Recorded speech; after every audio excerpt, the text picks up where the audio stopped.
Apeli posaçëm la në burg kryebashkiakun e Tiranës Erion Veliaj që ndodhet nën hetim për korrupsion pasiv dhe pastrim parash, duke marrë parasysh kështu kërkesën e prokurorisë së posaçme. Seanca ka nisur që ditën e martë, por me depozitimin e provave të reja nga prokuroria u kërkua shtyrja e saj dhe më pas gjyqtari Engert Pëllumbi vendosi që shpalljen e vendimit ta bëj këtë të njëjtë.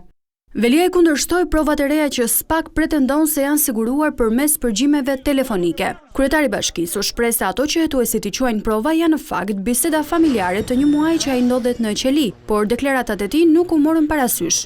Ndërkohë masa nuk ndryshoi për 4 biznesmenët e tjerë, të cilët ishin lënë në detyrim paraqitje. Për Elmana Bulen u vendos zbutja e masës nga arrest në burg në arrest shtëpie. I njëjti gjyqtar Engert Pëllumbi po ashtu la të ngrira 2 llogaritë bankare të Ajola Xozës, për të cilat ajo i kishte kërkuar apelit heqjen e sekuestros. Kjo e fundit, e dyshuar për 3 vepra penale, nuk e ka ankimuar masën e detyrimit të paraqitjes 2 herë në muaj.